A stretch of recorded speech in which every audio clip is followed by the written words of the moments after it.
샬롬, 말씀 읽어주는 김기웅 목사입니다. 오늘도 기대하는 마음과 사모하는 마음을 가지고 하나님의 말씀 함께 읽겠습니다.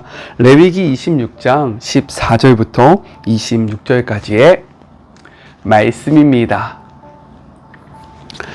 그러나 너희가 내 말에 순종하지 않고 내 계명을 지키지 않으면 또 내 규례를 멸시하고 내 법도를 경멸하여 순종하지 않고 내 언약을 내팽개치면 내가 직접 나서서 다음과 같은 재앙을 쏟아붓겠다.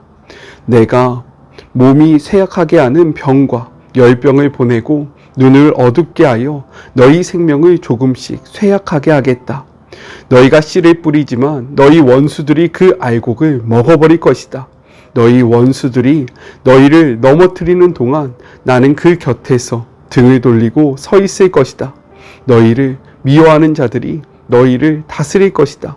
너희를 뒤쫓는 자가 없는데도 너희는 겁을 집어먹고 도망치게 될 것이다. 이렇게 하는데도 너희가 내 말에 주의를 기울이지 않으면 내가 너희 죄로 인해 너희를 7배로 벌하겠다. 내가 너희의 그 드센 교만을 꺾어버리겠다. 너희 머리 위의 하늘을 철판처럼 너희 발 아래의 땅을 무쇠처럼 만들어버리겠다. 너희가 아무리 애써도 아무것도 얻지 못할 것이다. 땅에서 곡식을 얻지 못하고 나무에서 열매를 얻지 못할 것이다. 너희가 나를 거역하고 내 말에 귀를 기울이지 않으면 너희가 지은 죄보다 7배나 더 벌을 내리겠다. 내가 너희에게 들짐승들을 풀어놓겠다. 들짐승들이 너희 자녀들을 물고 가고 너희 가축을 죽이고 너희의 수를 크게 줄여서 너희가 사는 곳은 유령도시처럼 황폐해질 것이다. 이렇게 하는데도 너희가 바뀌지 않고 징계를 받아들이지 않으며 계속해서 내게 맞서면 그때는 내가 너희와 맞설 것이다. 내가 너희 죄로 인해 너희를 7배로 벌하겠다. 내가 너희에게 전쟁을 일으켜 너희가 언약을 파기한 것을 되갚아 주겠다. 너희가 전쟁을 피해 성 안으로 모여들면 내가 너희에게 치명적인 전염병을 보내겠다. 너희가 너희 원수 앞에서 맥없이 무너질 것이다. 내가 너희의 양식을 끊어버리면 10명의 여인이 한 화덕에서 빵을 구워 너희에게 나누어 줄 것이다. 너희는 먹어도 먹은 것 같지 않을 것이다. 아무도 배부르지 못할 것이다. 이것은 하나님의 말씀입니다. 오늘 말씀은요, 하나님의 규례와 명령에 불순종했을 때 주어지는 언약적 저주에 대해서 이야기를 합니다. 이러한 언약적 저주는요, 내일 말씀, 즉 39절까지 이어지는데 점점 징벌의 강도가 심해져 가는 것이 특징입니다. 특별히 오늘 본문은요, 만일 너희가 내게 청종하지 않으면 이라는 반복되는 표현에 따라서요, 단락을 나눌 수 있어요. 그러한 기준으로 단락을 나누면 다음과 같습니다. 먼저 14절부터 17절은요, 질병, 추수하지 못함, 전쟁에 대해서 이야기를 하고요. 18절부터 20절은요, 가뭄과 땅의 황폐화에 대해서, 그리고 21절부터 22절은 들짐승의 공격에 대해서, 이어지는 마지막 말씀 23절부터 26절은 연병과 정쟁에 대해서 기록을 하고 있습니다. 이를 통해서 우리가 세 가지를 함께 생각해 보았으면 좋겠어요. 먼저 첫 번째, 불순종입니다. 우리 14절의 말씀을 같이 한번 읽어볼까요? 그러나 너희가 내게 청종하지 아니하여 이 모든 명령을 준행하지 아니하며 라고 기록되어 있어요. 오늘의 말씀을 통해서요, 우리가 무엇을 확인해 볼 수 있느냐? 불순종의 시작은 듣지 않음으로부터 시작된다라는 겁니다. 반대로 순종도요, 들음으로부터 시작된다라는 거예요. 그래서 성경은요, 이렇게 이야기합니다. 로마서 10장 17절의 말씀이에요. 그러므로 믿음은 들음에서 나며 들음은 그리스도의 말씀으로 말미암았느니라 라고 이야기하고 있어요. 중요한 것은 무엇이냐? 오늘 말씀은 듣지 않는 대상이 다름 아닌 하나님 자신이다 라고 기록하고 있다는 겁니다. 그렇기 때문에 이는요, 단순히 하나님의 말씀만을 무시하는 정도가 아니라 이것이 중요한데 그분의 인격까지 무시하는 모습을 나타내고 있다는 거예요. 우리가 하나님의 말씀을 청종하지 않는 것, 하나님의 말씀을 듣지 않는 것은요, 단순히 하나님의 말씀을 듣지 않는 것에서 그쳐지는 것이 아니라 하나님의 인격 자체를 무시하는 행위가 된다라고 성경은 이야기하고 있는 것입니다. 이렇게 불순종의 시작은요, 하나님의 존재를 무시하는 것부터 시작된다는 사실을 우리는 기억해야 한다는 거예요. 그리고 이러한 불순종의 모습은 행동으로 이어진다라고 성경은 이야기합니다. 하나님의 존재를 무시하게 되면 하나님의 말씀을 멸시하는 태도로 이어진다라는 거예요. 15절은요, 멸시의 구체적인 태도에 대해서 이야기를 하고 있습니다. 우리 15절의 말씀을 같이 한번 읽어볼까요? 내 규례를 멸시하며 마음에 내 법도를 싫어하여 내 모든 계명을 준행하지 아니하며 내 언약을 배반할진대 라고 기록되어 있어요. 여기서 멸시한다 라는 것은요, 거부한다 라는 뜻입니다. 그리고 싫어한다 라는 것은요, 혐오한다 라는 의미가 담겨져 있다는 거예요. 그런데 중요한 것은 이는요, 일회성으로 거부하고 혐오하는 것이 아니라 마음 깊은 곳에서부터 이러한 마음이 뿌리 깊게 자리 잡고 있어서 지속적으로 싫어하게 됨을 알려준다라는 것입니다. 그렇기 때문에 결국 하나님과 맺은 언약을 배반하게 되는 건데요, 이 배반한다라는 것은 그 언약을 깨트린다라는 것을 의미하고 있다라는 거예요. 하나님과 맺은 언약이 무엇입니까? 하나님이 우리의 하나님이 되고요, 우리는 하나님의 백성이 된다라는 거예요. 이것이 바로 하나님과 우리의 언약이었습니다. 그러나 불순종은요, 이러한 언약 관계를 부정하면서 이를 깨트려 무효로 만든다라는 거예요. 여기서 중요한 것은 무엇이냐? 하나님의 말씀을 듣고 계십니까? 삶으로 그 말씀을 살아가고 계세요? 그렇지 않다면 우리 역시 그분 앞에 불순종함으로 그분과의 관계를 끊어내는 삶을 살아가고 있음을 우리는 깨달아야 한다는 것입니다. 이 말씀을 기억하며 하나님과의 관계를 끊어내지 않는 우리 사랑하는 주의 모든 자녀들이 되었으면 좋겠어요.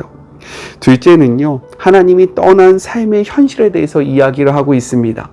하나님의 말씀을 멸시할 때 제때 비를 내리던 하늘은요, 철판으로 가려진 듯 뜨거운 태양만 장렬하게 되고 땅은 메말라 녹과 같이 되어 모든 수고가 수포로 돌아가게 될 것이다 라고 선포하고 계십니다.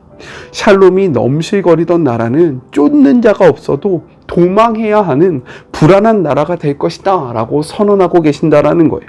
또한 폐병과 연병이 창궐하게 되고요, 들짐승에게 아이들이 먹히는 공포와 폐허의 땅으로 변할 것이며 먹어도 배부르지 않고 대적에게 유린당하는 곳이 될 것이다 라고 선포하고 계신다라는 겁니다. 우리는 기억해야 해요. 무엇을 기억해야 하냐면 가나안 땅이나 많은 자손 자체가 축복이 아니라는 사실입니다. 우리에게 있어서 가장 큰 축복은 무엇이냐? 하나님 그 자체가 되어야 한다라는 겁니다. 우리는 무엇에 집중하며 그리고 무엇을 원하면서 살아가고 있습니까? 하나님을 소망하고 있어요? 아니면 하나님이 주시는 축복을 바라보고 있습니까? 우리가 많은 것을 소유할지라도 하나님을 놓치게 되면 그것은 우리의 삶에 아무런 유익이 되지 않는다는 것을 정말로 다시 한번 기억하고 마음에 새기는 우리 사랑하는 주의 모든 자녀들이 되었으면 좋겠습니다. 마지막 셋째, 돌이키지 않는 삶에 대해서 이야기하고 있어요. 징계를 받고도 어리석은 길에서 돌이키지 않고 하나님께 대항하면요, 7배나 더한 징벌을 내리시겠다라고 선포하십니다. 여기서 7배는요, 완전수를 의미합니다. 즉, 감히 저항할 수 없는 철저하고 혹독한 심판을 내리시겠다라고 선언하고 계신다라는 거예요. 왜 이렇게 무시무시한 말씀을 우리에게 주시는 것입니까? 언약 백성을 향한 하나님의 징계는 정말로 그들의 멸망을 위함입니까? 그렇지 않다라는 거예요. 성경은요, 우리에게 이렇게 이야기합니다. 예레미야 예가 3장 33절의 말씀이에요. 주께서 인생으로 고생하게 하시며 근심하게 하심은 본심이 아니시로다. 우리를 힘들게 하는 것, 우리를 어렵게 하는 것이 하나님의 본심이 아니다라고 이야기하고 있습니다.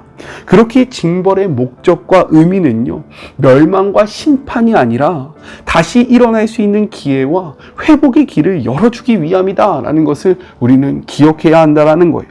이러한 마음으로 하나님은 계속 반복해서 간절히 말씀하십니다. 우리 18절의 말씀을 같이 한번 읽어볼까요? 또 만일 너희가 그렇게까지 되어도 내게 청종하지 아니하면 너희 죄로 말미암아 내가 너희를 7배나 더 징벌하리라. 이 말은 무엇입니까? 이제 그만 돌아와라. 이제 그만 돌이켜라. 이제 그 죄악의 길에서 벗어나라 라고 외치시고 계신다라는 거예요. 한 대를 때리고 돌아오기를 소망하는데 그렇지 않으니까 돌아올 때까지 더욱더 심하게 매를 드시는 겁니다. 이 매는요, 그 자녀를 죽어라 라고 때리는 것이 아니라 그 죄악된 길에서 돌이키라 라고 외치는 하나님의 간절한 음성이라는 거예요.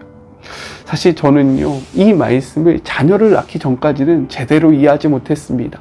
그런데 제가 자녀를 낳아 보니까요, 하나님의 마음을 조금 이해하게 되었다라는 거예요. 자녀를 가진 부모님들은 하나님의 마음이 어떠한지를 정말로 깊이 묵상할 수 있을 거라 생각되어집니다. 이 말씀 앞에 우리를 향한 이 간절한 부르짖음을 기억하며 더 이상 핑계대지 말고요, 하나님께로 돌아오기를 간절히 소망합니다. 아셨죠? 말씀을 이것으로 마치고요, 기도 제목이 있습니다. 무엇이냐면 오늘부터 저는 경건이라는 주제로요, 평화교회 청년부 수련회의 말씀을 전하러 갑니다. 총 3차례 말씀을 전하는데요, 오늘 밤에 한 번, 그리고 내일 오전에 한 번, 그리고 내일 밤. 특별히 그 금요일 밤은요, 평화교회 전체 성도님들이 금요철야 대신 이 청년 집회를 금요철야로 드린다라고 이야기를 합니다. 이 3번의 경건이라는 주제로 선포되어지는 이 메시지 앞에 우리 청년들이, 그리고 사랑하는 주의 자녀들이 참된 경건을 회복하는 시간이 될 수 있도록 함께 기도해 주시길 간절히 소망합니다. 기도해 주실 거죠? 네, 믿어요. 우리 같이 기도할까요? 하나님 감사합니다. 말씀에 불순종할 때 우리의 삶에 다가오는 언약적 저주에 대해서 우리가 함께 나눴습니다. 하나님, 불순종은요, 듣지 않음으로부터 시작됩니다. 그리고 이것은 행동으로 이어진다라고 말씀하고 있습니다. 우리는 무엇을 듣고 있습니까? 무엇을 쫓아나가고 있습니까? 우리가 하나님의 말씀을 듣고 있습니까? 하나님의 말씀을 살아가고 있습니까? 그렇지 않다면 우리 삶 역시 하나님의 언약을 깨트리는 불순종의 모습으로 나아가고 있다는 사실을 기억하며 하나님의 말씀을 듣고 하나님의 말씀을 살아내는 우리 사랑하는 주의 모든 자녀들이 되게 하여 주시옵소서. 진정한 축복은 물질에 있는 것이 아니라, 풍요에 있는 것이 아니라 그 물질과 풍요를 다스리시는 하나님께 있음을 고백합니다. 우리가 다른 것을 소유하려고 노력하는 것이 아니라 하나님을 소유하려고 노력하는 주의 모든 자녀들이 될 수 있도록 주님 축복하여 주시고 역사하여 주시옵소서. 하나님의 징벌의 목표는 돌이킴입니다. 우리가 다시금 죄의 길에서 떠나는 것입니다. 하나님께로 돌아오는 것입니다. 이 간절한 메시지에 귀 기울이는 주의 모든 자녀들이 될 수 있도록 도와여 주시고, 특별히 오늘부터 제가 내일까지 3번의 말씀을 전합니다. 하나님, 경건이라는 주제로 선포되어지는 이 말씀 앞에 우리의 삶의 경건의 모습을 회복하게 하여 주시옵시고, 참된 경건이 무엇인지를 바르게 깨달아 알 수 있도록 주님 축복하여 주시고, 이 시간에 주인 되시는 오직 하나님의 말씀만 높아지고 하나님의 말씀만 기억되는 시간이 될 수 있도록 하나님 주의 종을 사용하여 주시옵소서. 함께 하시 주님을 기대하며 거룩하신 예수님의 이름으로 기도드립니다. 아멘. 불순종이 아니라 순종의 삶을 살아가는 우리 모두가 되었으면 좋겠습니다. 그리고 저를 위해서 꼭 기도해 주세요. 저는요, 또 내일 만나도록 할게요. 사랑하고 주님의 이름으로 축복하면서 오늘 하루도 힘내세요. 우리 내일 만나요. 안녕. 오늘도 수고하셨습니다.